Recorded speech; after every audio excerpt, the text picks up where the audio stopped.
ఈరోజు రెండో రోజు. ఈరోజు ప్రవచనం చేయవలసిందిగా పూజ్య గురువుల పాదములు పెట్టి ప్రార్థిస్తున్నాను. హరి ఓం.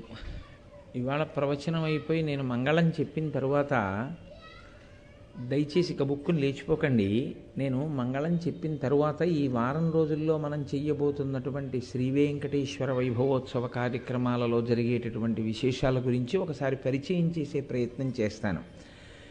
అంటే మళ్ళీ ప్రవచనం మధ్యలో ఎక్కడా దాని గురించి నేను ప్రస్తావన చెయ్యను. మంగళం చెప్పిన తరువాత ఆ వివరాలు చెప్తాను. అందుకని మీరు మంగళం చెప్తున్నాడు కదా మనం లేచిపోవచ్చని లేవకుండా కూర్చుంటే ఆ వివరాలని తెలుసుకుందురుగాక. శుక్లాంబరధరం విష్ణుం శశివర్ణం చతుర్భుజం ప్రసన్నవదనం ధ్యాయేత్ సర్వవిఘ్నోపశాంతయేత్. గురుర్బ్రహ్మా గురుర్విష్ణుః గురుర్దేవో మహేశ్వరః గురుః సాక్షాత్ పరబ్రహ్మ తస్మై శ్రీగురవే నమః. వ్యాసాయ విష్ణురూపాయ వ్యాసరూపాయ విష్ణవే నమో వై బ్రహ్మనిధయే వాసిష్ఠాయ నమో నమః. కూజంతం రామ రామీతి మధురం మధురాక్షరం ఆరుహ్య కవితాశాఖాం వందే వాల్మీకికోకిలం. శృతిస్మృతిపురాణానాం ఆలయం కరుణాలయం నమామి భగవత్పాదశంకరం లోకశంకరం. వాగర్ధావివ సంపృక్తౌ వాగర్ధప్రతిపత్తయే జగతః పితరౌ వందే పార్వతీపరమేశ్వరౌ. సూక్తిం సమగ్రయతున స్వయమైవ లక్ష్మీః శ్రీరంగరాజమహిషీమధురైః కటాక్షైః. వైదగ్ధ్యవర్ణగుణగుంభనగౌరవైర్యాం కండూలకర్ణకుహరాः కవయోధయంతి. హైమోర్ధ్వపుండ్రమజహన్మకుటం సునాసం మందస్మితం మకరకుండలచారుగండం బింబాధరం బహుళదీర్ఘకృపాకటాక్షం శ్రీవేంకటేశముఖమాత్మనిసన్నిధత్తాం. విమలపటీ కమలకుటీ పుస్తకరుద్రాక్షసస్తహస్తపుటీ కామాక్షీ పక్ష్మలాక్షీ కలితవిపంచీ విభాసి వైరించీ. మనోజవం మరుతతుల్యవేగం జితేంద్రియం బుద్ధిమతాం వరిష్టం వాతాత్మజం వనరయూధముఖ్యం శ్రీరామదూతం శిరసా నమామి. ఆపదామపహర్తారం దాతారం సర్వసంపదాం లోకాభిరామం శ్రీరామం భూయో భూయో నమామ్యహం. హరి ఓం. పరమేశ్వర స్వరూపమైన సభకి నమస్కారం. నేను నిన్నటి రోజున మీతో మనవి చేశాను. భృగువు సత్యలోకాన్ని దాటి కైలాసాన్ని దాటి వైకుంఠానికి చేరుకున్నారు.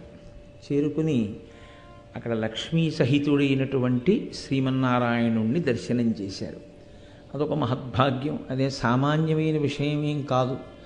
దయాంమృతతరంగిణ్యాస్తరంగైరివశీతలై అపాంగై సించతి విశ్వం వెంకటేశాయ మంగళం అని కదా మనం చెప్తాం. దయాంమృతతరంగిణ్యాస్తరంగై ఇవ శీతలై. ఆయన తన దయ అనబడేటటువంటి అమృతముతో కూడినటువంటి దృక్కుల చేత లోకమునంతటినీ చల్లబరుస్తూ ఉంటాడు. దయ ఆయన యొక్క స్వరూపము, కారుణ్యము ఆయన యొక్క స్వరూపము. అది లేనినాడు చెడిపోతున్న వాడిని ఉద్ధరించడానికి ఆయన రావలసిన అవసరం లేదు. పాడైన వాడు, ధర్మాన్ని పాడు చేస్తున్నవాడు ఆ ఉపాధిలో ఉండడం వల్ల ఇంకా అపకీర్తిని మూట కట్టుకొని ఇంకా ఇంకా ధర్మం చేస్తున్నవాడిని ఆ ఉపాధిలోంచి విడిపించి రక్షించవలసిన అవసరం ఆయనకు అంతకన్నా లేదు. కాబట్టి సంహార ప్రక్రియ కూడా యథార్థమునకు కారుణ్యముతో చేసేదే తప్ప అది ఆయన ఏదో క్రోధంతో కార్పణ్యంతో చేసేటటువంటి ప్రక్రియ కాదు. కాబట్టి ఆయన రాశీభూతమైనటువంటి దయ. అటువంటి మహానుభావుడు పడుకునున్నాడు. పడుకునున్నాడు అన్న మాటని మీరు కొంచెం జాగ్రత్తగా అర్థం చేసుకోవాల్సి ఉంటుంది. అది తామసిక నిద్ర కాదు. అది అనేకమైన విషయాల్ని మనకి లోకంలో సంకేతిస్తూ ఉంటుంది. ఎప్పుడు శ్రీమన్నారాయణుడు శేషపాన్పు మీద పడుకుని ఉంటే అమ్మవారు పక్కన పడుకుని కానీ లేకపోతే ఏ వక్షస్థలం దగ్గర కూర్చుని కానీ ఎన్నడూ దర్శనమివ్వదు. ఆవిడ ఒక్క పాదముల దగ్గర మాత్రమే కూర్చుని ఉంటుంది. అది అలాగే ఉంటుంది కూడా తప్ప ఇంకొకలా ఆమె దర్శనమివ్వదు. లక్ష్మీనారాయణ దర్శనములో లక్ష్మి యొక్క స్థానము ఎప్పుడూ శ్రీమన్నారాయణుని యొక్క పాదకమలముల దగ్గరే. ఎందుకు అలా ఉండడం? ఆయన ఏమైనా అలా శాసనం చేశాడా, నువ్వు ఎప్పుడూ నా కాళ్ళ దగ్గర కూర్చుని నా కాళ్ళు పడుతుండాలి అని? కాదు. అది నవవిధ భక్తులలో ఒక భక్తి స్వరూపం అది. అందుకే శ్రవణం కీర్తనం విష్ణోః స్మరణం పాదసేవనం అర్చనం వందనం దాస్యం సఖ్యం ఆత్మనివేదనం అని 9 రకాల భక్తులు భాగవతంలో ప్రహ్లాదుడు వివరణ చేస్తాడు. అందులో మీరు ఏ భక్తి మార్గాన్ని స్వీకరించినప్పటికీ దాని యందు తాదాత్మ్యతని పొందినవాడు, దానినే మహోపకరణంగా స్వీకరించినవాడు దాని వలన మోక్షాన్ని పొందొచ్చు. దాని వలన మోక్షమును పొందొచ్చు అంటే మోక్ష సాధన సామాగ్ర్యాం భక్తిరేవ గరీయసి అంటారు శంకర భగవత్పాదులు. ఆ భక్తితో కూడిన కర్మాచరణము వలన జ్ఞానసిద్ధి కలుగుతుంది. ఆ జ్ఞానము వలన మోక్షము అనుగ్రహింపబడుతుంది. కాబట్టి అందులో 9 రకాలైన భక్తి మార్గాలలో శ్రవణం వినడం తపస్సుగా పెట్టుకుని వినడంలో రమించిపోయేటటువంటి లక్షణం ఉన్నవాడు కేవలం వినడం వల్ల మోక్షాన్ని పొందుతాడు. శృణ్వన్ తపః, పరీక్షిత్తు విని మోక్షాన్ని పొందాడు. కీర్తనం, భగవంతుని యొక్క గుణములను తాను అనుభవించినటువంటి కారణం చేత లోపల పిల్లుబుకినటువంటి ఆనందం ఇంకా లోపల పట్టక వాగ్రూపంగా పైకి ప్రవహించి అది ఆయన నోటి వెంట జాలువారితే అంత భక్తి తన్మయత్వం ఉన్నవాడెవరో ఆయన చేసినటువంటి స్తోత్రము, ఆయన చేసిన గానము, ఆయన చేసిన సంకీర్తనము, ఆయన చేసిన ప్రవచనము ఆయనకి మోక్షహేతువు. దానికి శుకుడు ప్రతినిధి. కాబట్టి కీర్తనం విష్ణోః స్మరణం. స్మరణ మనసుకి సంబంధించింది, కర్మేంద్రియాలకి సంబంధించినది కాదు. స్మరణ ఎప్పుడూ చేసేది మనసు ఒకటే. స్మరణ అంటే ఆలోచన. అందుకనే స్మరహ అంటుంటారు మన్మధుణ్ణి, మనోసంబంధమైన వాడు కాబట్టి స్మరహ అని పేరు ఆయనకి. స్మరుడు. అటువంటి స్మరణలతో కూడినటువంటి మనసు, ఆ స్మరణలు ఎప్పుడూ ఈశ్వరుడితో ముడిపడడం అలవాటైపోతే ఏది ఆలోచించినా చివరికి ఆయన ఎక్కడికి చేరుతాడంటే ఈశ్వరుడి దగ్గరికి చేరుతుంటాడు. ఈశ్వరుణ్ణి అనుసంధానం చెయ్యకుండా ఆయన ఏ ఆలోచన నడవదు. అలా ఆలోచనలన్నీ ఈశ్వరుడితో ముడిపడిన వాడెవరున్నాడో ఆయన కూడా మోక్షాన్నే పొందుతాడు. అందుకే ప్రహ్లాదుడు దానికి ప్రతినిధి. పానీయంబులు త్రాగుచున్ కుడుచుచున్ భాషించుచున్ హాసలీలా నిద్రాదులు చేయుచున్ తిరుగుచున్ లక్షించుచున్ శ్రీమన్నారాయణ పాదాబ్జ యుగళి. ఆయన ఎప్పుడూ ఆయన గురించే చింతన చేస్తాడు. ఏం చేస్తూ? నీళ్లు తాగుతున్నా, తింటున్నా, తిరుగుతున్నా, కూర్చున్నా, లేచినా, ఏం చేసినా ఆయనకి ఎప్పుడు భగవంతుడే జ్ఞాపకానికి వస్తుంటాడు. జ్ఞాపకానికి వస్తుండడం కాదు, ఆయన మనసు ఎప్పుడు అలా ఈశ్వరుడితో స్మరణ పెనవేసుకుంటుంది. ఆహా, దాహం రూపంలో లోపల నీరైపోయిందని అడిగినవాడు ఈశ్వరుడు కదా అంటాడు. లేకపోతే ఇందులో నీళ్ళు అయిపోయాయని మనకేం తెలుసు? ఇందులో నీళ్ళు అయిపోయాయని దాహం రూపంలో చెప్తున్నాడంటాడు. దీనికి దాహం వేస్తే మళ్ళీ బయట నీటిగా ఉన్నవాడు ఆయనే అంటాడు. ఆ నీటిని చూసి ఇంత సులభంగా నీరు దొరకకపోతే నా దాహం ఎలా తీరేది, ఈశ్వరుడు ఈ రూపంలో ఉన్నాడంటాడు. కాబట్టి ఆయన దేనిని స్మరించినా ఈశ్వరుణ్ణి. కాబట్టి పానీయంబులు త్రాగుచున్ కుడుచుచున్ భాషించుచున్ హాసలీలా నిద్రాదులు చేయుచున్ తిరుగుచున్ లక్షించుచున్ సంతత శ్రీమన్నారాయణ పాదాబ్జయుగళి సంధానుండై మరచన్ సురారిసుతుడే తద్విశ్వమున్ భూవర. ఆయన ఎప్పుడూ శ్రీమన్నారాయణుడి గురించే సంతతము స్మరణ చేయడం వల్ల అసలు ఈ జగత్తుని మరిచిపోయాడు. కాబట్టి స్మరణ భక్తికి ప్రహ్లాదుడు ప్రతినిధి. శ్రవణం పరీక్షిత్, కీర్తనం శ్రీశుకుడు, స్మరణం ప్రహ్లాదుడు. శ్రవణం కీర్తనం విష్ణోః స్మరణం పాదసేవనం. పరమేశ్వరుని యొక్క పాదములు పట్టడానికి ఎప్పుడూ ప్రతినిధి లక్ష్మీదేవి. అందుకని ఆమె ఎప్పుడూ పాదముల దగ్గర ఉంటుంది. ఏమంటే మిగిలిన వాళ్ళు ఎవరు పాదసేవ చేయరా, లక్ష్మీదేవి ఒక్కతే చేస్తుందా అంటారేమో. దానికి ఒక రహస్యం ఉంది. అలా ఉండడంలో మూర్తి లక్ష్మీనారాయణ మూర్తి ఎప్పుడూ అలాగే ఉండడం వెనక ఒక తాత్విక రహస్యం ఒకటి ఉంది. సరే, శ్లోకం మొదలుపెట్టాను కాబట్టి పూర్తి చేసేస్తాను. పాదసేవనం అర్చనం పృథుమహారాజు, వందనం అక్రూరుడు, అర్చనం వందనం దాస్యం హనుమ, సఖ్యం అర్జునుడు, పాదసేవ సఖ్యం ఆత్మనివేదనం బలిచక్రవర్తి. కాబట్టి 9 రకములైన భక్తులకి 90 ప్రతినిధులు. ఇందులో పాదసేవనం, పాదములు పట్టడానికి లక్ష్మీదేవిని చెప్తారు. పాదములు పట్టడానికి లక్ష్మీదేవినే కారణంగా చెప్పడానికి కారణం ఏమిటో తెలుసా అండి? ఎప్పుడైనా ఆడపిల్లని కన్యాదానం చేసేటప్పుడు ఆమెని లక్ష్మీదేవిగా చూసి కన్యాదానం చేస్తారు. లక్ష్మిని నీకు ఇస్తున్నాను, లక్ష్మి తనంత తాను నారాయణుడి సొత్తు, ఒకరు ఇవ్వక్కర్లేదు. ఆమె ఎప్పుడూ నారాయణుడి సొత్తే. ఆమె ఆయననే చేరుతుంది. ఆమె ఆయన కొరకే ఉద్భవిస్తుంది తప్ప అసలు ఆయన కొరకు కాకుండా అన్న ఆలోచన ఉండదు అక్కడ. అందుకే ఆ పిల్లకి ఈడపిల్ల కాదు, ఆడపిల్ల. అక్కడ ఆయన కోసం ఈడ పుట్టింది. నన్ను తరింప చేయడానికి ఇక్కడ పుట్టి అక్కడికి చేరుకుంటోంది. చేరుకుని ఆయనని అనువర్తించి పాతివ్రత్యంతో నన్ను అత్తవారిని కూడా తరింపచేస్తుంది. ఉభయ వంశములను తరింపచేయగలిగినటువంటి లక్షణమున్న ఆడపిల్ల ఈడపిల్ల కాదు, ఆడపిల్ల. అక్కడికి వెళ్ళవలసిన పిల్ల ఇక్కడ పుట్టిందని చెప్పడానికి ఆడపిల్ల పుట్టింది అంటారు. కాబట్టి ఆమె భర్త యొక్క పాదములను ఎప్పుడు ఒత్తుతూ ఉంటుంది. భర్త పాదసేవ చేస్తుంది, భర్తని అనుగమిస్తుంది, భర్త వెంట నడుస్తుంది, భర్త యొక్క కీర్తిని ఎప్పుడూ కోరుకుంటుంది. అడుగు తీసి అడుగు వేస్తే ఆమె ఆలోచన ఏమిటంటే, నేను ఇలా ప్రవర్తిస్తే మా ఆయన కీర్తికి కళంకము రాదు కదా, అదొక్కటే దృష్టిలో పెట్టుకుంటుంది. ఆడదాని ఆలోచన ఎంతసేపు పాతివ్రత్యమో అన్న మాటకు అర్థం, నా నడవడి చేత ఆయన గౌరవమునకు ఏ విధమైనటువంటి మత్స కలగకుండుగాక, అదొక్కటే ఆమె నడవడికి పరీక్ష. అలా ఆలోచించి అడుగు వేస్తుంది. అలా ఆలోచించి అడుగు వెయ్యడం పాదములను పట్టుకోవడం. అలా ఉంటే తప్ప సంసారం అన్న మాటకి అర్థం ఉండదు.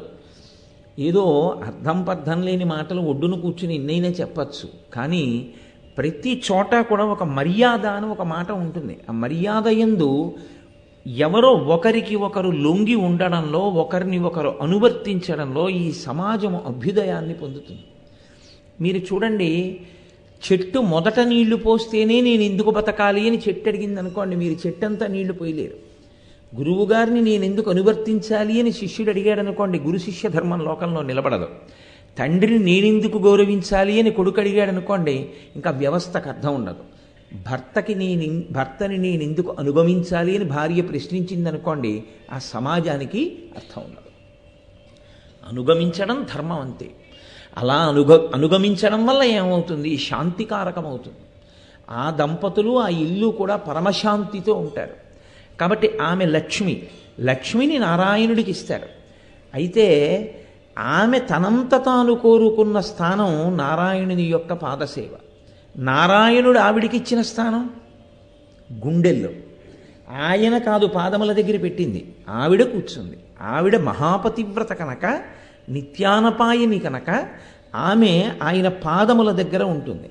ఆయనో నా పాదముల దగ్గర ఉండని ఆయన చెప్పలేదు. ఎప్పుడూ ఆయన పాదములను పట్టుకొని ఆయనని అనువర్తించిన కారణం చేత ఆవిడకి ఆయనిచ్చిన స్థానం తన గుండెల్లో.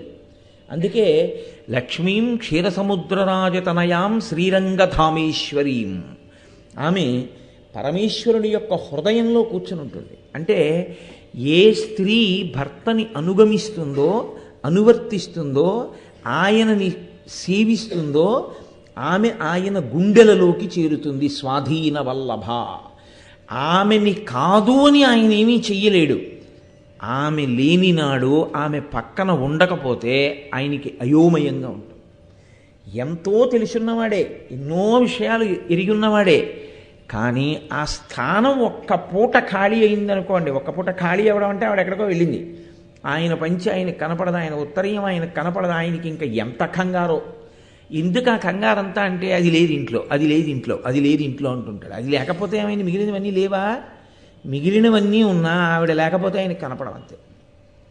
ఆయన కళ్ళు, ఆయన చెవులు ఆవిడ అయిపోతుంది. ఎందుకు అయిపోతుంది అంటే, ఆయన అంత అనువర్తించి ప్రతి దానికి ఆమెని పిలవడం, ఆమెతో మాట్లాడకుండా ఉండలేని స్థితి. తాను బయట ఏదైనా చెప్పాలన్నా ముందు ఆవిడికి చెప్తాడు. ఈ మాట నేను ఎందుకు చెప్తున్నానో తెలుసా అండి? మీరు చూడండి, పరమేశ్వరుడు లోకానికి ఏ విద్య చెప్పాలన్నా ముందు పార్వతీదేవికి చెప్తాడు. పార్వతీదేవి ద్వారానే లోకానికి ప్రకాశిస్తుంది తప్ప ఆయన పార్వతీదేవిని కాదని లోకానికి చెప్పడం.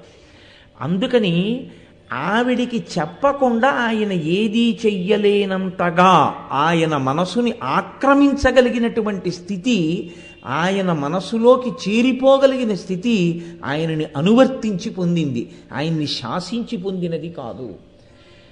ఇప్పుడు మీరు ఒక విషయాన్ని బాగా గుర్తుపట్టాలి, జరగబోతున్నటువంటి విషయాన్ని సంకేతిస్తున్నారు. లోకంలో ఏ ఆడదైనా అలాగే అనువర్తించాలి. ఏ ఆడదైనా లక్ష్మిగానే కన్యాదానం చేయబడుతోంది కాబట్టి భర్తని నారాయణుడిగానే ఉపాసన చెయ్యవలసి ఉంటుంది. భర్తకి వేళపట్టున పలహారం పెడితే ఆమె చెయ్యవలసిన సేవ చేసేసినట్టే, ఈశ్వరుడికి ఉదయం నైవేద్యం పెట్టేసినట్టే. ఆయనకి మధ్యాహ్నం భోజనం వేళపట్టున వండి పెడితే ఆమె మహానైవేద్యం పెట్టినట్టే. ఆయన మహానైవేద్యం పెట్టాలేమో, ఆవిడికి ఆ బాధ లేదు, ఆవిడ ఆయనకి పెడితే చాలు. ఆయన మనసా పరమేశ్వరుడి యొక్క పాద సంవాహనం చెయ్యాలేమో, కాళ్ళు పట్టాలేమో, ఆవిడ ఆయన కాళ్ళు పట్టి పడుకుంటే చాలు. ఇది ఆడదానికి లోకంలో ఉన్నటువంటి గొప్ప సౌలభ్యం. ఆమె భర్త యందు ఈశ్వరుణ్ణి చూసి చేస్తే, ఆయన ఒక మాట చెప్పారనుకోండి, ఓ ఈశ్వరుడు నాకు ఇలా చెప్తున్నాడు అని ఆమె అనువర్తించిందనుకోండి, ప్రసన్నవదనయ్యి. అది మళ్ళీ మూతి విరిపుతో అనువర్తించడం కాదు. భర్త ఒక మాట చెప్తే ఈశ్వరుడే చెప్పాడన్న భావనతో భర్తని అనుగమించిన స్త్రీ మహాపతివ్రత. ఆమె పాతివ్రత్యము సూర్యోదయాన్ని సూర్యాస్తమయాన్ని శాసించగలదు. సుమతి, అనసూయ అటువంటి శాసనం చేయలే. కాబట్టి అలా పడుకుని ఉన్నటువంటి స్థితి మనకి లోకంలో ఒక విషయాన్ని చెప్తుంది. ఆమె ఆయన పాదముల దగ్గర కూర్చుంది, ఆయన ఆమెకు హృదయంలో స్థానం ఇచ్చాడు. ఇప్పుడు ఆవిడ కానీ ప్రణయ కలహానికైనా ఎక్కడికైనా వెళ్ళిందో వైకుంఠం అయోమయం. ఆయన అక్కడ ఉండడం అన్నది సుతారము ఆయనకి ఇష్టం ఉండదు, అది వైకుంఠమే కావచ్చు. లక్ష్మి లేకపోతే ఆయన ఉండలేడు. ఈ ప్రతి ఇల్లు అలాగే ఉండాలి. కలియుగం ఎలా ఉండాలో అసలు ఆ కదలికలో చూపిస్తున్నారు ఈశ్వరుడు. అది ఆ వైభవం. కాబట్టి ఇప్పుడు అలా పడుకుని ఉన్నటువంటి మంగళమూర్తిని దర్శనం చేశాడు. పొంగిపోవాలి ఆ భృగువు. కానీ ఆయన ఆలోచన ఎలా ఉందో తెలుసా అండి? నేను బ్రహ్మలోకానికి వెళ్ళాను, ఆయన పక్కన సరస్వతీదేవిని కూర్చోబెట్టుకుని వీణ వాయించుకుంటున్నాడు. ఆయనకి భార్య పిచ్చి. నేను కైలాసానికి వెళ్ళాను, సరే ఆయన తొడ మీద కూర్చోబెట్టుకుని ఉన్నాడు, ఆయన భార్య పిచ్చి. ఇక్కడికి వచ్చాను, ఈయన పడుకుని కాళ్ళు పట్టించుకుంటున్నాడు. ఏమిటో ముగ్గురు మూర్తులకి అమ్మవారి పిచ్చి. వీళ్ళు ఎవ్వరూ కూడా అసలు వచ్చిన వాళ్ళని పలకరిద్దామనేటటువంటి పరాకుతో లేరు. నిజానికి అది కాదు. ప్రకృతి పురుషుల యొక్క కలయిక, ఈ లోకము యొక్క కదలికలు ఆ త్రిమూర్తుల యొక్క శక్తులతో సమ్మేళనముగా చెప్పబడతాయి. ఆయన నాలుక మీద పెట్టుకున్నాడు అంటారు. బ్రహ్మగారు నాలుక మీద పెట్టుకున్నాడు అంటే నిజంగా భార్యని తీసుకొచ్చి నాలుక మీద ఎవరు కూర్చోబెట్టుకోగలరండి? ఎంత ప్రేమైనా ఉండొచ్చుగాక, వచ్చి నాలుక మీద కూర్చోవాయ్ అంటే ఎవరు కూర్చోబెట్టుకోగలరా? ఎవరికీ సాధ్యం కాదు. మరి బ్రహ్మగారు ఎలా కూర్చోబెట్టుకున్నారు అంటే, ఆయన 4 ముఖములతో వేదం చెప్తారు. 4 ముఖములతో వేదాన్ని వల్లెవేస్తూ ఆయన సృష్టి కార్యం చేస్తాడు. ఆ సృష్టి కార్యం చేసేటప్పుడు కావలసినటువంటి వేద సంబంధమైన జ్ఞానముగా సరస్వతి ఆయన యందు ప్రవహిస్తుంది. ఆయన నాలుక మీద నర్తనం చేస్తుంటుంది వేదం. అది ఆయన నాలుక మీద ఉండడం పరమేశ్వరుడికి దేహార్థ భాగంలో ఉంటుంది. నిన్ననే మనవి చేశాను, లాస్య తాండవములు శ్రీ మహావిష్ణువుకి హృదయంలో ఉంటుంది. స్థితికారుడు, పరిపాలకుడు నువ్వు ఈ తప్పు చేశావు చంపేస్తానంటే కుదరదు. ఆ తప్పు ఎందుకు జరిగిందో ఆలోచించి దయాళువై శిక్షని తగ్గించేవాడై ఉండాలి, కరుణామూర్తి అయి ఉండాలి. అందుకని ఆయన గుండె దయతో నిండి ఉంటుంది. అందుకే వేదాంత దేశికులు అమ్మవారి మీద శతకం చేస్తే పేరు పెట్టలేదు, దయాశతకము అన్నారు. అమ్మవారే దయాస్వరూపిణి. కాబట్టి ఈశానాం జగతోస్య వెంకటపతేర్విష్ణోః పరాం ప్రేయసీం తద్వక్షస్థల నిత్యవాస రసికాం తక్షాంతి సంవర్ధినీం పద్మాలంకృత పాణిపల్లవయుగాం పద్మాసనస్తాం శ్రియం వాత్సల్యాదిగుణోజ్వలాం భగవతీం వందే జగన్మాతరం. ఆమె వాత్సల్య స్వరూప, అంతటి దయామూర్తి ఆ తల్లి. కాబట్టి ఇప్పుడు అటువంటి స్వరూపాన్ని ఆయన చూశాడు, చూసి పొంగిపోవాలి. కానీ ఆయన ఏమనుకుంటున్నాడంటే, లోపల ఆయన బాధ వేరుగా ఉంది. ఈ ముగ్గురులో ఎవరు గొప్పవాళ్ళో ఆయన నిర్ణయించాలి. ఇద్దరిని పనికి మాలిన వాళ్ళని తీర్పు చెప్పేశాడు. ఇప్పటికి 3వ వాళ్ళ దగ్గరికి వచ్చాడు. ఇప్పుడు ఈయన కూడా భార్యతోనే ఉన్నాడు. ఇప్పుడు ఈయన ఇలాగే భార్యతో తమకంతో ఉన్నాడు అని వెళ్ళిపోతే యజ్ఞంలో ఎవరు భోక్త? నారదుడిని నన్ను ప్రశ్న వేశాడు, అందుకు కదా వచ్చింది కదలికంతా. కో భుంక్తే యజ్ఞ సుఫలం కోవా అధ్యక్షశ్చ దేవతాహ అని అడిగాడు ఆయన. ఎవరు ఈ యజ్ఞానికంతటికి అధిదేవత? ఎవరు త్రిమూర్తులలో ఎవరికి ఇస్తారు మీరు అని అడిగాడు. ఇప్పుడు నిర్ణయం చేస్తానని ఈయన బయలుదేరాడు. అక్కర్లేని విషయం ఎత్తికేసుకున్నాడు. కాబట్టి ఇప్పుడు ఎలా? ఈయన ఆందోళన ఈంది, అక్కర్లేని ఆలోచన వైపుకి బుర్ర వెళ్ళడం అంటే అది. కాబట్టి ఇప్పుడు ఈయనకి లోపల నుంచి ఎక్కడలేని కోపం భృగువుకి వస్తుంది. ఇక్కడ మీరు ఒక్క విషయం గమనించాలి. శ్రీ మహావిష్ణువు ఎలా ఉన్నారు? వచ్చినవాడు తన చేత చూడబడనట్టు లేదా తాను ఆయనని చూడనట్టు, పరాకుగా ఉన్నట్టు, తాను నిద్రపోతున్నట్టు కళ్ళు మూసుకుని ఉన్నాడు. నిజంగా విష్ణువు అలా నిద్రపోతారా? నిద్రపోకపోవడం ఏంటి? మీరు శయన ఏకాదశి చెయ్యట్లా పడుకున్నారని, ఉద్ధాన ఏకాదశి చెయ్యట్లా లేస్తున్నారని. మరి శయన ఏకాదశి ఉద్ధాన ఏకాదశి ఉంటే పడుకుని లేచిన వాడేగా ఆయన. మరి పడుకోకపోవడం ఏంటి? ఆయనకు పడుకునే అలవాటు ఉంది, మనమే చేస్తున్నాం పండగల. మరి పడుకుంటున్నాడు లేస్తున్నాడు అన్నప్పుడు అప్పుడు కూడా పడుకుంటే తప్పేమిటి? కాదు, ఆయన పడుకోవడం అన్న మాటకు అర్థం ఏమిటో తెలుసా అండి? మనం పడుకున్నట్టు తామసిక నిద్ర కాదు అది. అది నిద్రాముద్రాం నిఖిల జగతి రక్షణే జాగరూకం. ఆయన ఇలా కళ్ళు మూసుకుని పడుకున్నట్టుగా పడుకుని ఈ పైకి చూసినప్పుడు ప్రతివాడు మహాభక్తుల్లాగే కనపడతాడు. ఇంత రొట్ట పట్టుకొచ్చి పూజ చేసిన వాళ్ళందరూ భక్తులు కాదు. ఎవడి మనసు ఈశ్వరుడి దగ్గర పెట్టాడో వాడు భక్తుడు. కాబట్టి మీ మనసుని ఆయన చూస్తాడు. ఈ పైకన్నులు మూసి మీ లోపల మీ మనసు దేన్ని పట్టుకుందో ఆయన పరిశీలనం చేస్తాడు. ఇప్పుడు ఆయన దేన్ని పరిశీలనం చేస్తున్నట్లు? భృగువు యొక్క మనసును ఆయన పరిశీలనం చేస్తున్నారు. భృగువు యొక్క మనసుని పరిశీలనం చేస్తున్నవారు భృగువు మనసులో కలుగుతున్నటువంటి ఉద్రేకాన్ని తెలుసుకోలేనివాడా? తెలుసుకోగలిగినవాడు. ఇప్పుడు భృగువు ఏం చెయ్యబోతున్నాడో దాన్ని ఆపలేనంత అశక్తుడా ఆయన? లేదా ఆయన కళ్ళు మూసుకునున్నా కళ్ళు తెరుచుకునేగా ఉంది లక్ష్మీదేవి. ఆవిడ పరమేశ్వరుణ్ణి తంతే ఊరుకునేంత అశక్తురాలా? ఆమె ఆపలేదా? యాదేవి సర్వభూతేషు శక్తిరూపేణ సంస్థిత నమస్తస్యై నమస్తస్యై నమస్తస్యై నమో నమః. ఆ తల్లి అందరి యందు శక్తిగా ఉంది. అటువంటి తల్లి భృగువు చేయరాని పని చెయ్యడానికి సంసిద్ధుడైపోతున్నాడు. ఎందుకని? ఎవరు అసలు నేను పరీక్షిస్తానన్నాడో ఆయన ముందు సావధానుడై ఉండాలి. ఆయనకి ఎక్కడలేని కోపంతో ఊగిపోతున్నాడు ఆయన. ఈ కోపం ఎక్కడి వరకు వెళ్ళిపోయిందంటే విష్ణువు దాకా వచ్చేసరికి ఇంకా పరీక్షించడానికి నాలుగో వాడు లేడు ఆయన దృష్టిలో. అందుకని ఇప్పుడు విష్ణువు మీద కోపం వచ్చినటువంటి భృగువు తన కాలుతో విష్ణువు యొక్క వక్షస్థలం మీద తనడానికి సిద్ధపడ్డాడు. కలియుగ లక్షణం ఎంత గొప్పగా ఉంటుందో చూడండి. కాబట్టి ఇప్పుడు ఆయన గబగబా అడుగులు వేసి వచ్చి శేషశయనం మీద పడుకున్నటువంటి శ్రీ మహావిష్ణువు యొక్క వక్షస్థలం మీద తన్నడానికి కాలెత్తబోతున్నాడు. ఆయన ఏం ప్రశాంతంగా నడిచి రావట్లేదు, చాలా కోపంగా నడిచొస్తున్నాడు. నడిచొస్తున్నప్పుడు ఏమంటే చాలా గబుక్కుని వచ్చేసాడండి. ఆపలేకపోయాడు ఆయన. అందాం అనుకుంటున్నారా?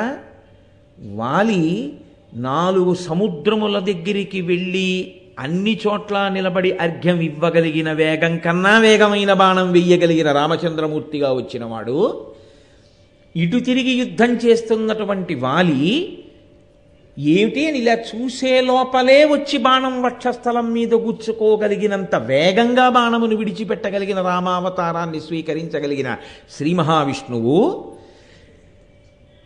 ఆ ఉత్తరాగర్భంలోకి అశ్వత్థామ విడిచిపెట్టినటువంటి ఆగ్నేయాస్త్రం వెళ్ళి లోపల ఉన్న పిండాన్ని చెనకి చంపేస్తుంటే ఆమె కడుపు గోడ లోపలికి ఆ పిండానికి మధ్యలో ఒక ఉల్లిపొరకాయితం పెట్టడానికి వీలైనంత చోటు మాత్రమే ఉండి ఇంకా అది ఇలా తగలడానికి అంత వేగంగా ఒక అస్త్రం వెడుతుంటే అది తెలుసుకుని ఇలా గుర్రబండి పట్టుకుని ఎక్కుదామనుకున్నవాడు అలాగే ఉండి ఒక్క క్షణంలో ఉత్తరాగర్భంలోకి వెళ్ళి ఈ పిండానికి అస్త్రానికి మధ్యలో నిలబడి అస్త్రాన్ని తాగగలిగినంత వేగం ఉన్నవాడికి ఈ సమస్త లోకాల్ని సంకల్పం చేత ప్రళయజలములయందు ముంచి రావాకు మీద పడుకుని తేలియాడగలిగినటువంటి శక్తి స్వరూపుడికి పరిగెత్తుకొస్తున్నటువంటి భృగువు యొక్క వేగాన్ని నిగ్రహించగలగడం పెద్ద కష్టమా?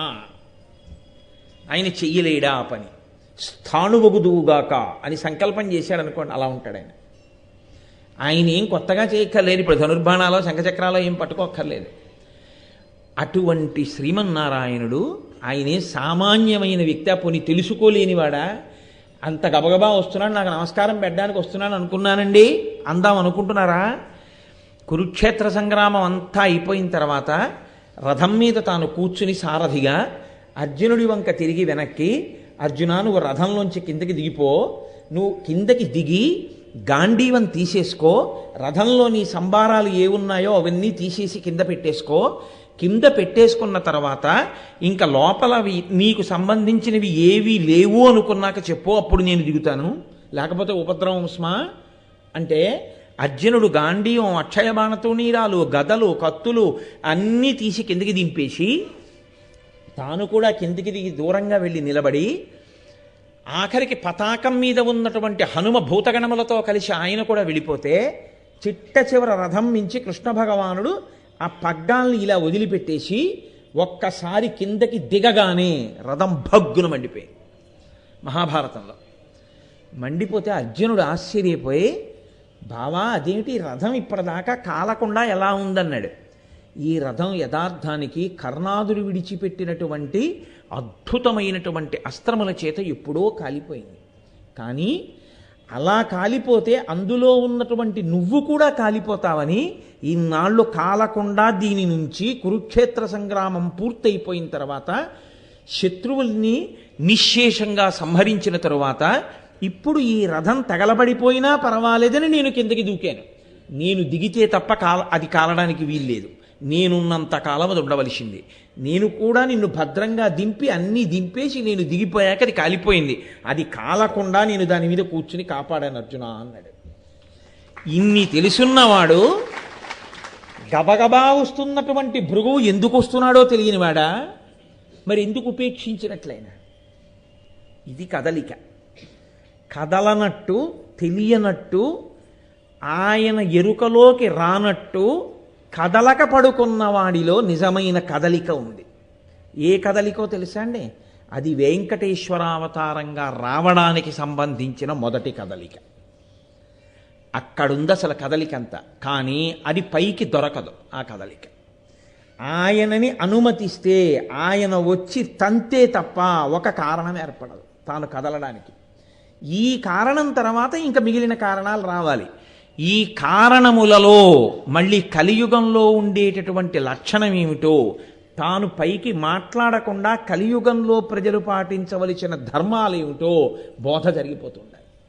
ఇన్నిటిని ఏకకాలమునందు ఆయన ఆవిష్కరించారు.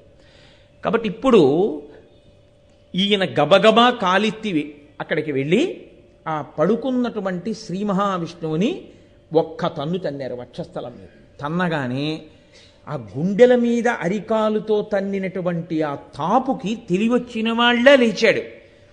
లేచి ఒకానొకనాడు సీతమ్మ తల్లి యొక్క వక్షస్థలం మీద కాకాసురుడు గాఢ వేసినంత మాత్రం చేత కోపాన్ని పొందిన రామచంద్రమూర్తి తాను పడుకున్నటువంటి ప్రదేశానికి పక్కనున్న దర్భాసనంలోంచి ఒక దర్భ తీసి బ్రహ్మాస్త్రాన్ని అభిమంత్రించి విడిచిపెట్టగలిగినటువంటి వాడు వెంకటేశ్వరావతార ఆవిష్కరణ సమయమునందు ఎలా లేచాడో తెలుసా అండి?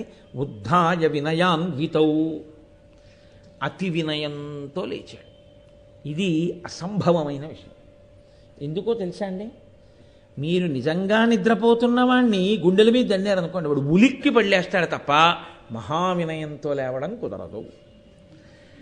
కానీ మీకు అందులో ప్రయోగించిన భాషని బట్టి ఆ కదలిక వెనక ఉన్న రహస్యం మీరు అర్థం చేసుకోవాలి. ఉద్ధాయ వినయాన్ వితౌ. ఎందుకో తెలుసా అండి ఆ వినయం? తన్నిన భృగువు మీద అంత ఆదరణ ఏమిటి? కాదు. కలియుగంలో భగవన్మార్గంలో నడవాలి అనుకున్న వాడికి ఉండేటటువంటి పరీక్షలు అన్నీ ఇన్ని కావు. సాధారణంగా భగవన్మార్గంలో నడిచేవాడికి దొరికే మొదటి కితాబ్ ఏమిటో తెలుసా అండి? మీరు పిలవకపోయినా వచ్చి పక్కన చేరి పొగుడుతాడు.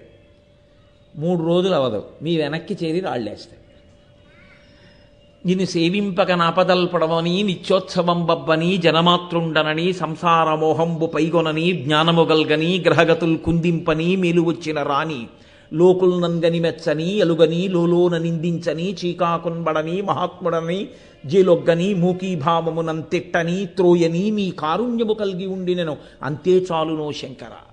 భగవన్మార్గంలో నడవగలిగినటువంటి వాడికి కలియుగంలో గొప్ప ఓర్పు అవసరం. ఆ సహనం లేదనుకోండి, ఆయన ఆ సహనాన్ని కోల్పోయాడు అనుకోండి, ఆ ఓర్పు పోయిందనుకోండి, అసలు కలియుగంలో ఈశ్వరుడి పాదాలు పట్టుకుందామనుకున్న వాడికి వచ్చేవన్నీ పరీక్షలే.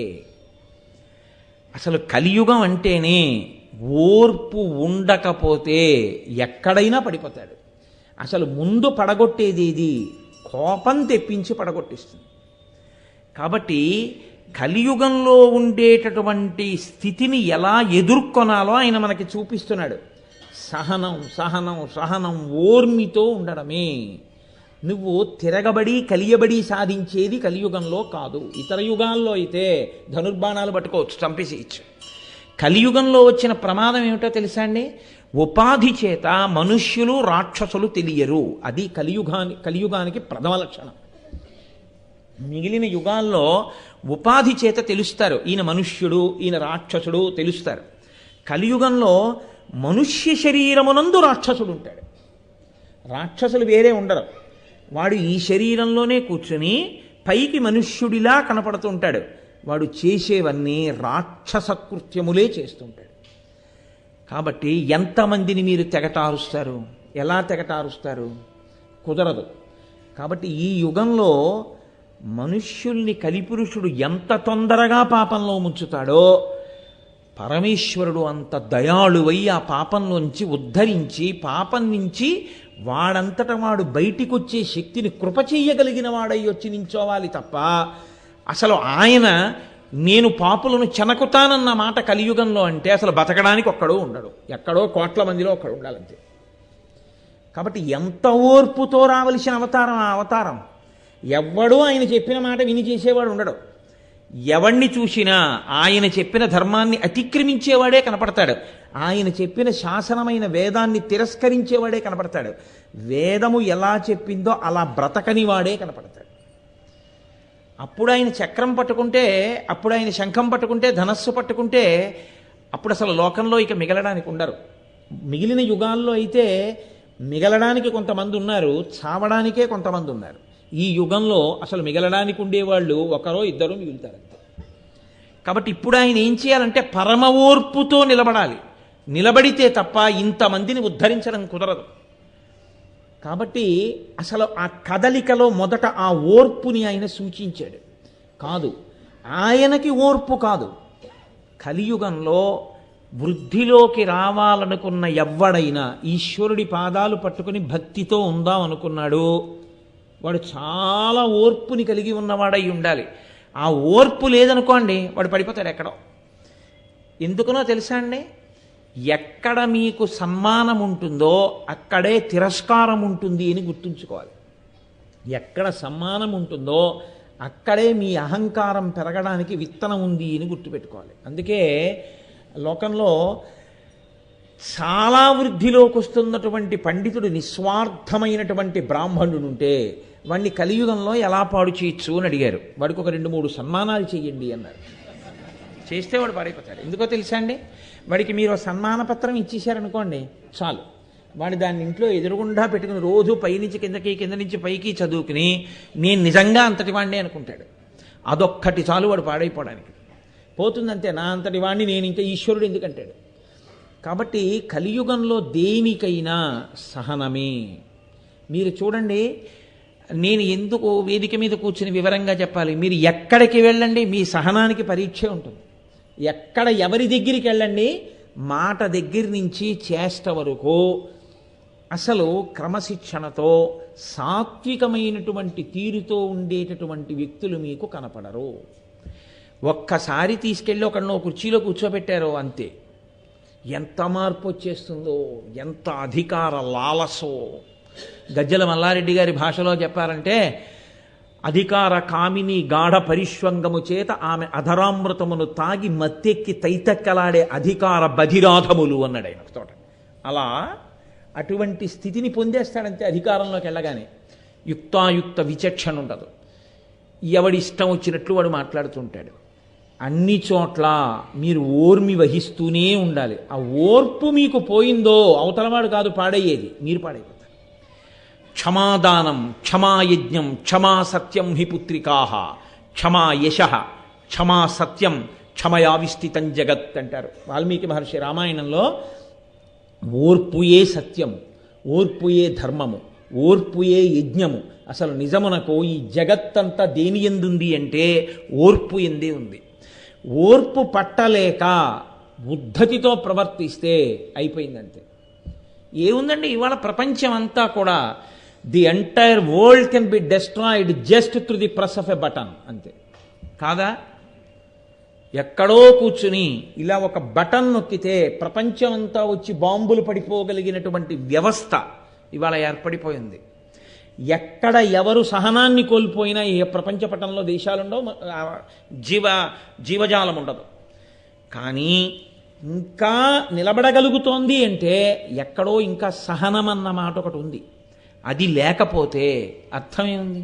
మీరు కలియుగంలో గమనించండి, తల్లి దెబ్బలాడిందని ఆత్మహత్య పిల్ల, మేస్టారు కొట్టారని ఆత్మహత్య పిల్లాడు, భర్త దెబ్బలాడారని భార్య ఆత్మహత్య, అప్పులు చేసేసి తీర్చలేకపోతున్నామని కుటుంబం ఆత్మహత్య, లేకపోతే తనకి ఇంకా పెళ్ళవలేదని ఆడపిల్ల ఆత్మహత్య, ఉద్యోగం రాలేదని మగపిల్లవాడు ఆత్మహత్య. ఈ ఆత్మహత్యలన్నిటికీ కారణం ఎక్కడ అంటే సహనము అన్న మాటని కోల్పోవడమే. వాల్మీకి మహర్షి రామాయణంలో ఒక తీర్పు చెప్తారు. కళ్యాణీ పతగాదేయం లౌకికీ ప్రతిభాతిమా ఏతి జీవంతి మానందో నరం వర్ష శతాదపి. మనుష్యునికి 100 సంవత్సరాల వయస్సు, 99 సంవత్సరముల 364 రోజుల 23 గంటల 59 సెకండ్లు కష్టములతోటే బతికినా చిట్ట చివర 107 పూర్తయ్యే 1 సెకండ్లో నువ్వు శుభవార్త వింటావు, నువ్వు అలా ఓర్పుతో ఉండగలిగితే. కాబట్టి ఓర్పు అంత ప్రధానం. కలియుగంలో ఏ లక్షణాన్ని మనుష్యులు కలిగి ఉండాలో, ఏ రంగంలో వృద్ధిలోకి రావాలనుకున్నవాడైనా ఆ సహనం ఉండాలి. ఆ సహనము మీరు విడిచిపెట్టేశారనుకోండి అంతే. మీరు చూడండి, నేను మీతో యథార్థం మనవి చేస్తున్నాను. వెంకటేశ్వరావతారం అంటే ఏదో తిరుపతి వెళ్ళిపోవడమును ఆ హుండీలో డబ్బులు వేసేయడం వచ్చేయడం అనుకున్న వాడికి అంతవరకే పనికి వస్తుంది. అది కాదు. వెంకటేశ్వరావతార కదలికలో మీకు ఒక బోధ ఉంది అని మీరు అనుకుంటే మీ జీవితం పండడానికి వెంకటరమణుడు కారకుడవుతాడు. మీరు ఈ పొద్దున్నే లేచి ఇలా పేపర్ చదవండి, మీకు ఎంత ఉద్రేకం కలుగుతుందో. మీ సహనాన్ని కోల్పోయేటట్టే ఉంటాయి లోకంలో జరిగే సంఘటనలన్నీ. ఎందుకని? అది కలియుగం యొక్క లక్షణం. ఎక్కడ కోపం ఆవహిస్తుందో అక్కడ ఆలోచన నశించిపోతుంది. క్రుద్ధ పాపం న కుర్యాత్కః క్రుద్ధో హన్యాత్ గురుదపి క్రుద్ధ పరుషయా వాచ నరం సాధు నధీక్షిపేత్. ఆ క్రోధం వచ్చిన వాడు గురువుని కూడా చంపేస్తాడు. ఎందుకంటే ఇంకా యుక్తాయుక్త విచక్షణ అన్న హద్దు నశించిపోతుంది ఆ కోపంలో. ఆ కోపంలో ఏం మాట్లాడుతున్నాడో ఏం మాట్లాడకూడదో ఏమీ తెలియదు. యథోరగస్తజం జీర్ణాం సవై పురుషముచ్యతే. ఆ హద్దు దాటకుండా కోపాన్ని అవసరమైతే తెచ్చుకుని, ఓ ఇంతకన్నా నేను కోపధారిని కాకూడదని తన ఒంటిలో పుట్టినటువంటి కుబుసాన్ని తానే విడిచిపెట్టేసిన పాములా తన కోపాన్ని తాను ఒక హద్దు దాటిన తర్వాత ఉంచుకోకుండా విడిచిపెట్టగలిగిన వాడెవడో వాడు ధన్యాస్తే పురుషశ్రేష్ఠాః యో బుద్ధ్యా కోపముద్ధితం నిరుంధంతి మహాత్మానో దీప్తమగ్నిమివాంభస. అగ్నిహోత్రము పెరగకుండా ఆర్పినవాడు ఎటువంటి వాడో, కోపము ప్రజ్వరిల్లకుండా నియంత్రించుకున్నవాడు ధన్యుడు. ఆ ధన్యుణ్ణి పాపం అంటదు. నిన్నటి రోజున మీకు చెప్పాను, పాపం అన్న మాటకు అర్థమేమి? ధన్యుని చెనకలేనిదేదో దానికి పాపమని పేరు. ధన్యుడనగా ఎవడు ప్రతి దానికి హద్దు పెట్టుకుంటాడో, చెలియలి కట్ట పెట్టుకుంటాడో, ఆ చెలియలి కట్టని తనంత తానెవడు దాటడో వాడు ధన్యుడు.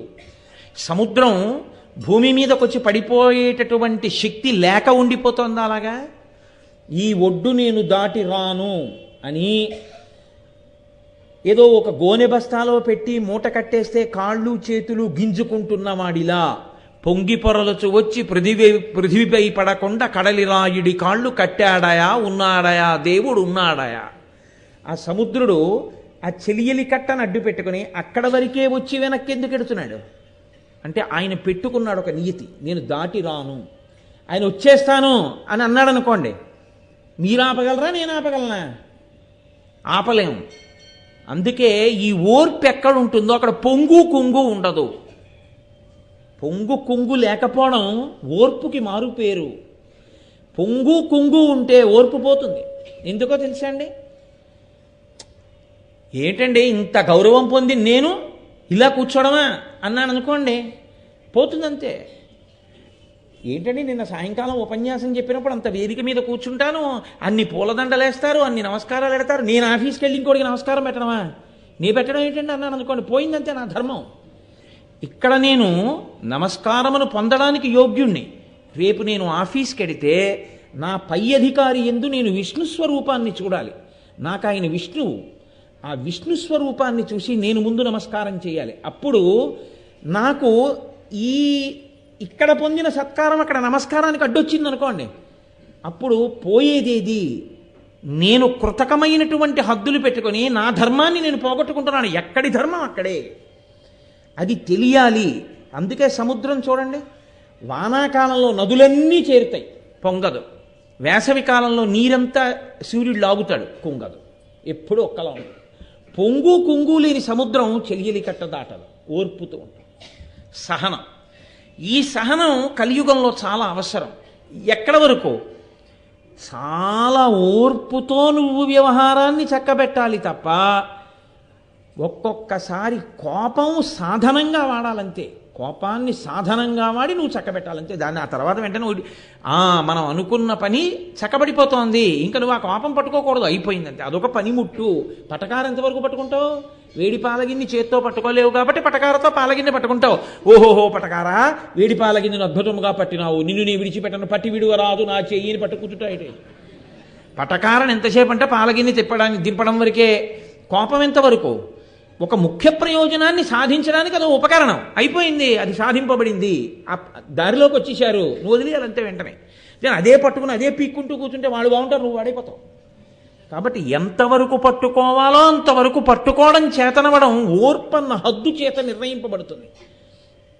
ఆ ఓర్మితో కార్యసాధన ఎలా చెయ్యవలసి ఉంటుందో కలియుగంలో అధికారం ఉన్నంత మాత్రం చేత సాధించలేరు, ఓర్మితోనే సాధించవలసి ఉంటుంది కలియుగంలో. ఎందుకో తెలుసా అండి? అధికారం ఉందని మీరు చేశారనుకోండి, ఉపద్రవాలు వస్తాయి. మీరు ఓర్మితో చేశారనుకోండి, నా బాబు నాకన్నా అంటూ చేసిన వాడే ఉత్తమ అధికారి అవుతాడు లోకంలో. ఇది చెప్పడం అంతటి స్థితికారుడై, అంతటి మహాపరిపాలకుడై, అఖిలాండకోటి బ్రహ్మాండ నాయకుడై, ఈతడఖిలంబునకు ఈశ్వరుండై సకల భూతములలో ఉన్న తాపగలు వాడితడు అంటారు అన్నమాచార్య స్వామి. అటువంటి వాడు ఒక్క శాసనం చేసి భృగువుని శిల కింద మార్చలేక కలియుగంలో ఏది ఉండాలో లోకానికి నేర్పడానికి లేస్తూనే ఉద్ధాయ వినయాన్వితౌ, వినయంతో నిద్రలేచాడు ఆయన. ఆయన నిద్రపోతే కదూ నిద్ర లేవడానికి, ఆయన తంతాడని తెలుసు తన్నించుకున్నాడు. ఎందుకు తన్నించుకున్నాడు? అలాగే ఉంటుంది కలియుగం అంటే. నువ్వు ఓపిక పట్టి సంస్కరించాలి తప్ప శపిస్తూ పోతే లోకంలో ఎవరు మిగలరు. కాబట్టి ఇప్పుడు లేచి ఆయన ఏం చేశాడు? గబగబగబా శేషసైనాన్ని దిగొచ్చి రెండు పాదాలు పట్టుకున్నాడు భృగువి. పట్టుకుని ఆయన అన్నాడు, అయ్యయ్యయ్యో ఎంత పని చేసేశారండి, నన్ను తన్నేవయా అని కోప్పడలేదు. వజ్రాధృడతరం విద్ధిమచ్చరీరం ద్విజోత్తమ కిమర్థం తాడితం విప్ర కోమలాంఘ్రితలేనతం అని అడిగాడు ఆయన. వజ్రాధృడతరం విద్ధి, ఈ శరీరం ఉంది చూశారు మహర్షి, ఇది వజ్రం లాంటిది, బహుకఠినం, చాలా కఠినంగా ఉంటుంది. ఎన్ని యుద్ధాలు చేసిందో. ఇది నశించే శరీరం కాదు, మెత్తటి శరీరం గట్టి అయి మెత్తగా అయిపోతుంది, అది ధర్మం. అందుకే పెరిగినన్ని రోజులు శరీరం అంటారు. 50 దాటిన తర్వాత ఇంకా శరీరం అనకూడదు, దేహం అనాలంటే ఇంకా దహింపబడడానికి సిద్ధపడుతోంది. అందుకని మొదటి గుర్తు ఏమిటంటే, అబ్బాయి ఇంకా ఇది వెళ్ళిపోవడానికి పెట్టే సర్దేస్తోంది అని గుర్తు ఏమిటంటే, నల్లగా ఉన్నది తెల్లబడ్డం మొదలవుతుంది. జుట్టు తెల్లబడుతోంది అంటే అన్ని తెలుపులోంచి వచ్చాయి, అన్ని తెలుపులో కలిసిపోతాయి. ఎందులోంచి వచ్చి ఓపికతో నిలబడ్డావో అవి ఉపసంహార ప్రక్రియ ప్రారంభమైంది. కొత్త కొత్త ఆభరణాలు వస్తాయి. ఇప్పటి వరకు ఇది లేకుండా చూసిన వాడివి ఇది లేకుండా ఇప్పుడు కనపడదు. ఇలాంటివన్నీ వస్తున్నాయి అంటే గుర్తు ఏమిటంటే ఉపసంహార ప్రక్రియ ప్రారంభమైంది. ఇందులోంచి వచ్చావో అందులోకి వెళ్ళవలసినటువంటి ప్రస్థానం మొదలైపోయింది. ఒకానొక నాడు అది పూర్తిగా నిర్ణయింపబడిన నాడు ఇది కూడా కదలడం మానేస్తుంది. దీన్ని వాళ్లే పట్టుకెళ్ళి కట్టెలలో పెట్టేస్తారు. దహింపబడుతుంది. దహింపబడే స్వరూపాన్ని పొందేస్తోంది కాబట్టి దేహం అంటారు. పెరుగుతుంటే శరీరం అంటారు. 50 తర్వాత ఇంకా దహనమునకు దగ్గర పడుతూ ఉంటుంది. అందులో మళ్ళీ మెత్తబడిపోతుంది.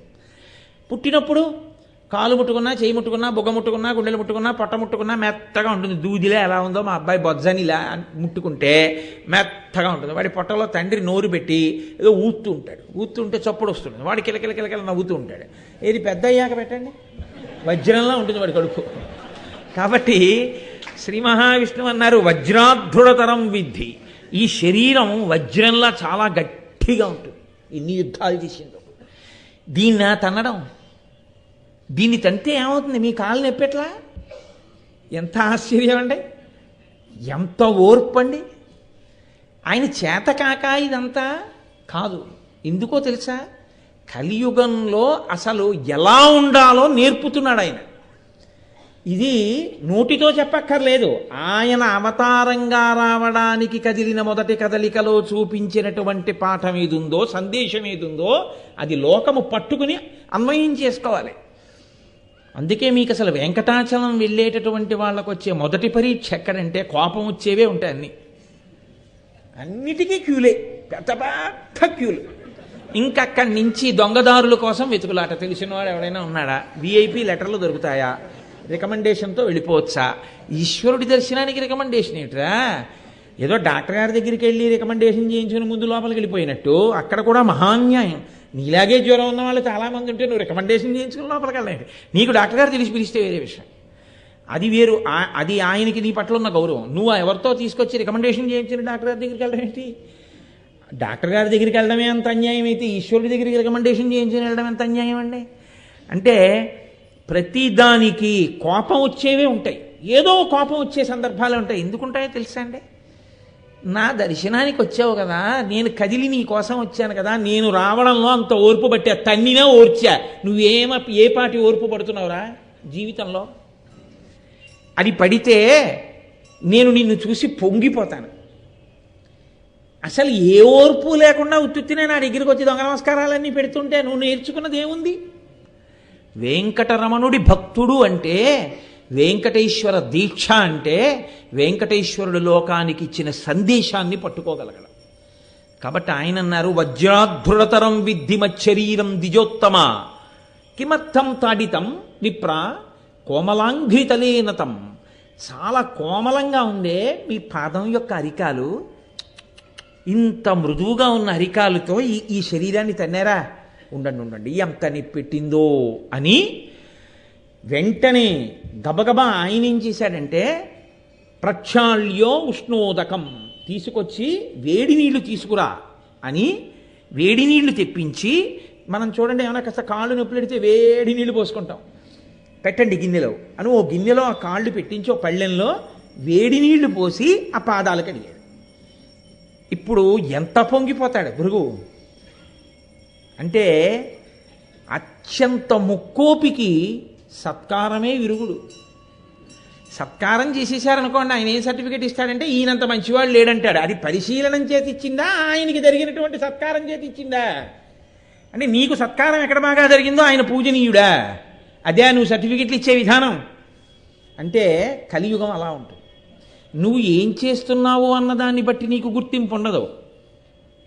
నీవు అవతల వాళ్ళ దగ్గర ఎంత ప్రాపకం సంపాదించగలవు, ఎంత బాగా పొగడగలవు అన్నదాన్ని బట్టి నీకు గుర్తింపు ఉంటుంది. కానీ ఆ గుర్తింపు ఈ శరీరమునకు సంబంధించింది, దీన్ని తృప్తిపరుచుకోవడానికి సంబంధించింది. ఈశ్వరుడి దగ్గర గుర్తింపు కావాలనుకున్నవాడు ఇటువంటి హేయమైనటువంటి మార్గములను అనుసరించక్కర్లేదు. ఆయనకి తెలుసు ఎవడు యోగ్యుడో, ఆయనకి తెలుసు, ఆయన అనుగ్రహించగలడు. కాబట్టి ఇప్పుడు ఆ వేడి నీళ్లతో కడిగి ఆయన ఊరుకోలేదు. లక్ష్మీదేవిని దగ్గరికి పిలిచి అన్నాడు, స్వగృహం సకుటుంబంచ సర్వలోకం విడంబయం అన్నాడు. లక్ష్మీదేవి యొక్క తల మీద నీళ్లు చల్లాడు. ఎందుకు చల్లుతున్నానో తెలుసా లక్ష్మి? ఈ నీళ్లు ఏమిటనుకుంటున్నావు? ఏం సామాన్యం అనుకుంటున్నావా? ఇవి ఇవి దధార శిరసాతోయం, ఆ నీళ్లు తీసి తన తల మీద చల్లుకున్నాడు. పైగా అన్నాడు, విప్రపాదోద్గతం శివం. మహానుభావుడు భృగు అంటే, సద్బ్రాహ్మణుడు, ఆయన పాదములు కడిగిన నీళ్లు, వీటిని తల మీద చల్లుకోవాలి లక్ష్మి అని తల మీద చల్లుకుని, లక్ష్మీదేవి తల మీద చల్లి, కొడుకుని పిలిచి మన్మధుణ్ణి ఆయన తల మీద చల్లి, తన చుట్టూ ఉన్నటువంటి ఆ పరివారం అందరి తల మీద చల్లి, ఆ గిన్నె పట్టుకుని ఏదో ఇంట్లో పుణ్యాహవాచనం చేయించుకుంటే చల్లుకున్నట్టు ఓ ఆవిడి మండోటేసుకుని స్వగృహం వైకుంఠం అంతా ఆయనే చల్లుకున్నాడు ఆ నీళ్లు. ఎంత పొంగిపోతాడండి భృగు! సకుటుంబంచ తన ఇంట్లో అంటే వైకుంఠంలో తన పక్కన ఉన్న వాళ్ళందరి తలల మీద చల్లాడు. ఎందుకుట? సర్వలోకం విడంబయం, లోకములనన్నిటినీ కూడా ఒక మార్గమును చూపించడానికి, భృగువుకి బుద్ధి చెప్పడానికి తప్ప నిజంగా భృగువు చాలా గొప్ప పని చేసేశాడని కాదు. భృగువుకి బుద్ధి చెప్పడానికి తాను సహనంతో ఉండడం వినా కలియుగంలో మార్గం లేదు. కాబట్టి ఇప్పుడు ఇవన్నీ చేసి ఆ పాదాలు తుడిచేసి చక్కగా ఇలా పడుకోండని ఆ కాళ్ళు ఒత్తినట్టుగా ఒత్తుతూ, ఇంత అహంకారానికి కారణం భృగువుకి అరికాల్లో కన్నుంది. కాళ్ళొత్తుతున్నట్టుగా ఒత్తుతూ అరికాలులో ఉన్న కాలు తన బొట్టన వేలితో చిదిమేశాడు. అప్పుడు భృగువుకి బుద్ధి వచ్చింది. సరే, అది వేరు మాట. ఈయన అప్పుడు గబగబా కిందకెళ్ళి శ్రీ మహావిష్ణువుని అందరూ ఆరాధించవలసినదే అని ఒక తీర్పు చెప్పారు. ఆ యజ్ఞం అక్కడ పూర్తయిపోయింది. ప్రధాన ప్రయోజనం ఏమిటి? స్వామి కదిలి రావాలి వెంకటేశ్వరుడిగా. స్వామి కదిలి రావడము అన్న మాట యందు మీరు ఒకటి గుర్తు పెట్టుకోవాలి. ఆయన మీకు అనుగ్రహించడము అంటే ఆయన గుండెలలో దయ కదలాలి. ముందు దయ అన్న భావన కదిలిందనుకోండి, మీకు ఉపకారము అన్న క్రియ తర్వాత కనపడుతుంది. ఇప్పుడు నాకు ఏదో ఒక ఉపకారం కావాలి, నేను మా అధికారి దగ్గరికి వెళ్ళి, అయ్యా నాకు ఈ ఉపకారం చేసి పెట్టండి అని అడిగాను. ఇప్పుడు ఆయనకి నేను చెప్పిన పరిస్థితులను విని ఇతనికి ఉపకారం చెయ్యవలసిందే అని నా యందు దయ ముందు కలిగిందనుకోండి, నేను కోరుకున్న ఉపకార రూపంలో ఆయన సంతకం పెట్టో ఆర్డర్ ఇస్తారు కదండి. ముందు దయ గుండెల్లో కదలాలి. దయ గుండెలలో కదిలితే వెనక ఉపకారం అన్నది కనబడుతుంది. వెంకటేశ్వరుడు కదలాలంటే ముందు ఆయన దయ కదలాలి. ఆయన దయ కదిలితే తప్ప, ఆయన కారుణ్యము కదిలితే తప్ప ఆయన కదలడం ఉండదు. ఎప్పుడు భావన యందు ముందు కారుణ్యము కదులుతుంది. దయ కదిలితే ఉపకారం అన్నది మీకు ఒక రూపంగా పైకి కనపడుతుంది. ఎవరినో చూశారు, ఆయన మంచి కళ్ళ డాక్టర్ గారు, తన కారు కిందే పడిపోబోయింది ఎవరో ఒక అమ్మాయి. గబగబా దిగొచ్చి, ఏమమ్మా అలా వచ్చామన్నారు. సార్ నాకు కళ్ళు లేవు సార్ అంది ఆవిడ. అంతే, ఆయనే కళ్ళ డాక్టర్ గారు, ఆయనకి దయ కలిగింది. ఇన్ని ఆపరేషన్లు చేశాను, పాపం ఇంత చక్కగా ఉంది ఈ పిల్లకి కళ్ళుంటే ఎంత బాగుండేదో అనిపించింది. కూర్చో కారులో తీసుకుపోయిన ఆపరేషన్ చేసేసాడు. కళ్ళు వచ్చేసి, కళ్ళు వచ్చేయడం ఆయన దయకి ఫలం. అసలు ముందు ఆయన దయ కదలాలి కదండి, గుండెల్లో ఆయన దయ కదలాలి. గుండెలలో ఉన్న దయ కదలడం అమ్మవారు కదలాలి. ఆవిడే కదా దయాస్వరూపిణి. ఆవిడ ముందు కదిలితే తప్ప లోకానికి ఒక పాఠము రాదు, వెంకటేశ్వర అవతారము. కాబట్టి ఆవిడ ఒక చిత్రమైన ప్రతిపాదన చేసింది. భృగువు వెళ్ళిపోగానే ఆవిడంది, స్వామి నేను నిన్ను ఎప్పుడూ ఆలింగనం చేసుకుంటూ ఉంటాను. నేను ఆలింగనం చేసుకునేటటువంటి స్థలం నీ వక్షస్థలం. నీ వక్షస్థలం నా వక్షస్థలంతో రాపాడబడితే దాన్ని ఆలింగన సుఖము అంటారు.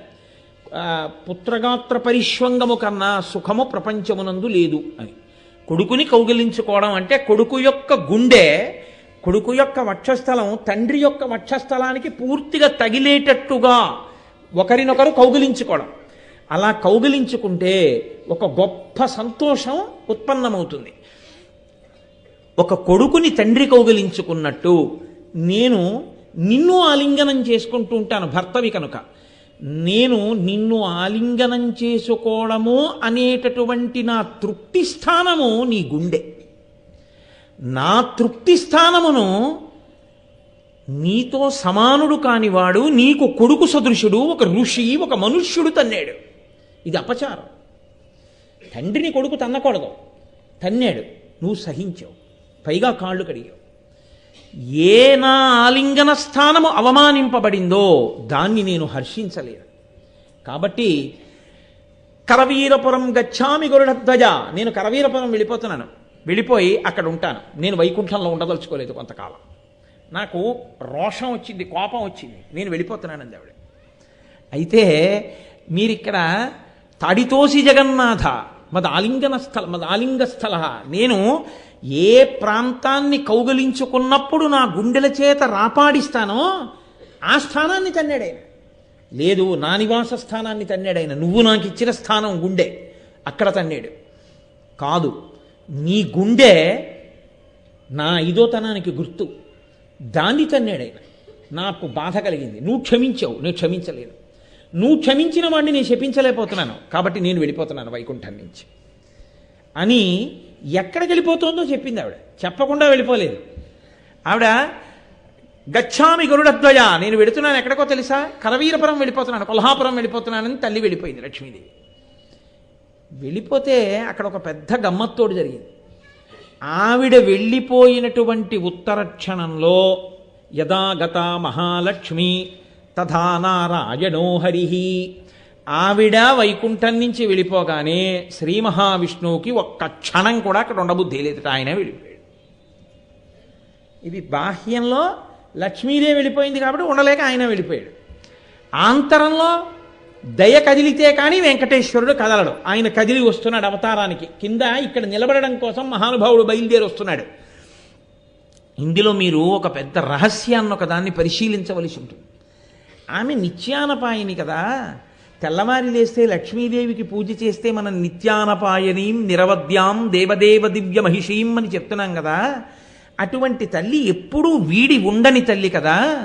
శ్రీరమ సీతగాగ నిజసేవక బృందము వీరవైష్ణవాచార జనంబుగాగ విరజానది గౌతమిగాగ వికుంఠమున్నారయ భద్రశైల శిఖరగ్రముగాగ వసించు చేతనోద్ధారకుడైన విష్ణుడబుదాచరధీ కరుణాపయోనిధి అని కదా గోపరాజు గారు. ఆయన రాముడిగా వస్తే ఆమె సీతగా వస్తుంది, ఆయన కృష్ణుడిగా వస్తే ఆవిడ రుక్మిణిగా వస్తుంది. ఆవిడ నిత్యానపాయని, ఆయన్ని విడిచిపెట్టి ఉండదు. అటువంటి తల్లి విష్ణువుని విడిచిపెట్టి వెళ్ళిపోవడం ఎలా కుదురుతుంది? అంటే ఆవిడ నిజంగా విడిచిపెట్టి వెళ్ళిపోయింది కాదు, ఆయన ఎక్కడికి రావాలో మార్గం సూచిస్తున్నది. ఎక్కడికొచ్చి ఆయన నిలబడాలో ఆవిడ మార్గాన్ని ప్రచోదనం చేస్తోంది. నువ్వు ఇక్కడికొచ్చి నిలబడాలి, నిలబడి అనుగ్రహించాలి వీళ్ళందరినీ. కాబట్టి ఆవిడ వెళ్ళిపోగానే ఆయన ఉండలేకపోయాడు. అసలు రహస్యం ఏమిటో తెలుసా అండి? వేదం మనకు ఒక మాట చెప్తోంది. పురుషుడు అగ్నిహోత్రం చేస్తాడు. అగ్నిహోత్రం కానీ సంధ్యావందనం కానీ ఇలాంటివి చేసేటప్పుడు తాను అమ్మడానికి అధికారం ఉన్న ప్రదేశం ఏదున్నదో, విక్రయించడానికి తనకి అధికారం ఉన్న ప్రదేశం ఏదున్నదో అక్కడ తన పక్కన తన భార్య లేని స్థితిలో తాను అగ్నిహోత్రం చేయడానికి అనర్హుడు. నేనే నా ఇంట్లోనే అగ్నిహోత్రం చేస్తున్నాను, నా భార్య నా పక్కన లేదనుకోండి, ఆ సమయంలో నేను విక్రయించడానికి అధికారం ఉన్న ప్రదేశంలో, అంటే ఇంట్లో ఎంత మేర అమ్మడానికి నాకు అధికారం ఉందో అది కాకుండా మా అన్నయ్య ఇంట్లో పక్కనున్నా సరే నేను అగ్నిహోత్రం చేయకూడదు. నేను విక్రయించడానికి అధికారం ఉన్న ప్రదేశంలో నా భార్య తిరుగుతూ ఉండగానే నేను అగ్నిహోత్రం చెయ్యాలి. ఎందుకని? ఈయనకి గృహస్థు అని ఒక పేరు, ఆమెకి పత్ని అని ఒక పేరు. పత్ని అంటే ఆమె పక్కన ఉంటే తప్ప ఈయన కొన్ని చెయ్యడానికి వీలు లేదు, ఈయన ఇవి చెయ్యడానికి అర్హుడే. ఆడదాని మెడలో మంగళసూత్రాన్ని చూడగానే ఆమె సువాసిని అని ఎలా నమస్కరిస్తామో, ఈయన మంగళప్రదుడు, ఈయన అగ్నికార్యం, హోమం, యజ్ఞం, యాగం, కన్యాదానం, పూజ చెయ్యడానికి అర్హుడు. ఎడంభుజం మీద ఉత్తరీయం. ఆ ఉత్తరీయం ఆయన అధికారాన్ని సూచిస్తుంది. మంగళప్రదుడు ఆయన భార్యాసహితుడు, ఆయన యజ్ఞయాగాదులు చేయవచ్చు అని. పత్ని అన్న మాటకి అంత లోతైన అర్థం ఉంది. కాదు, మీతో నేను ఒక విషయాన్ని మనవి చేస్తాను. ఆమెయే ఆ ఇంటి లక్ష్మి. అందుకే పీటల మీదకి తీసుకొచ్చేటప్పుడు గౌరీ పూజ వరకు ఆమె నడిచి రావచ్చు. గౌరీ పూజ చేసిన తరువాత ఇక ఆడపిల్ల ఎట్టి పరిస్థితుల్లోనూ పెళ్లిపీటల మీదకి నడిచి రాకూడదు. ఎందుకు రాకూడదో తెలుసా అండి?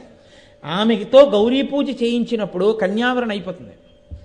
ఆమెని ఆయనకి ఇల్లాలుగా ఇవ్వడానికి తీసుకొస్తున్నారు పీటల మీదకి. ఇప్పుడు ఇప్పుడు ఆయనకి ఆమె లక్ష్మి. ఆయనకి లక్ష్మిగా వస్తున్నది నడిచి రాకూడదు. లక్ష్మి రథం మీద రావాలి, గౌరవంగా రావాలి, మర్యాదతో రావాలి. అందుకని ధాన్యం పోసినటువంటి గంపలో కూర్చోపెట్టి, ఈమె లక్ష్మి, నీవు నారాయణుడవు, నీకు ఈమెనిస్తున్నామని మేనమామల ముద్దు మేలైన ముద్దు, ఈమె వృద్ధిలోకి రావాలని మేనమామలందరూ కలిసి లక్ష్మికి తీసుకొస్తున్నారు కాబట్టి బుట్టలో పట్టి తీసుకొస్తారు.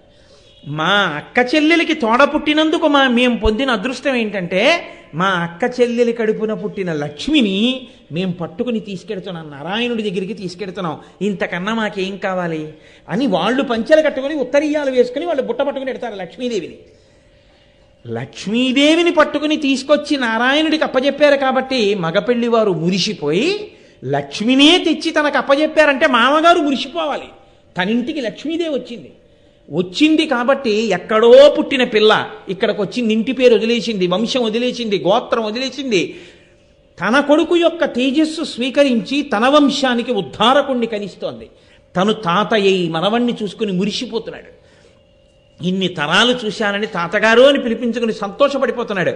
అందుకని మామగారు ఆ రోజున మురిసిపోయి పిల్లని బుట్టలో పెట్టి తెచ్చినందుకు తన ఆనందమును ఆవిష్కరిస్తూ, మీరు 10 కాలాలు జీవించి ఉండండి అని ఆయుర్దాయకారకముగా అంచు కలిగిన వస్త్రాన్ని బహూకరిస్తాడు. వస్త్రద్వయం, ఒకటి ఇవ్వకూడదు కాబట్టి పంచెల చాపు లేదా ఉత్తరీయంతో కూడిన పంచెని ఆ బుట్టలో తీసుకొచ్చిన వాళ్ళందరికీ బహూకరిస్తారు.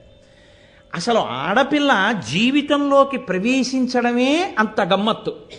పెళ్ళైపోయిన తర్వాత ప్రధాన హోమం దగ్గరికి వెడుతుంటాడు పురుషుడు.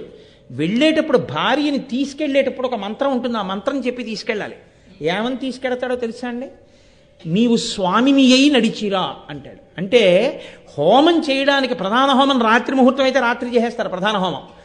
ప్రధాన హోమం చేసేటప్పుడు భార్య పక్కన కూర్చోవాలి అంటే తన అభ్యున్నతికి అంతటికీ ఇక ఆమె కారణమై ఉంటుంది కాబట్టి ఆమె స్వామిని అంటే ఆమెయే ఆ ఇంటి యజమానురాలు. గృహిణి గృహముచ్యతే. గృహము అని దేనికి పేరు? భార్య ఉంటేనే దానికి గృహమని పేరు. భార్య లేదు అది గృహము కాదు. గృహము కాదు కాబట్టి ఆయన గృహస్థు కాడు. గృహస్థు కాడు కాబట్టి ఆయనకి యజ్ఞం కానీ యాగం కానీ అగ్నిహోత్రం కానీ తన కడుపున పుట్టిన పిల్లని కన్యాదానం చేసే అధికారం కానీ ఆయనకి లేవు. ఇంకో జంటని కూర్చోబెట్టి చేయించాలి. భార్యాస్థానము అంత గొప్పది. అందుకే శాస్త్రం దాన్ని ఇంకొక పేరుతో పిలవదు, పత్ని అని పిలుస్తుంది. పత్ని వేరు, భార్య వేరు, సతి వేరు, వీటికి అర్థాలు వేరుగా ఉంటాయి. పత్ని అన్న మాటకు అర్థం ఏంటంటే, అందుకే ధర్మపత్ని సమేతస్య అంటాం. తన పక్కన కూర్చుని అగ్నిహోత్రాది క్రతువులు చేయడానికి అధికారము పొందినదెవరో ఆమె మాత్రమే పత్ని.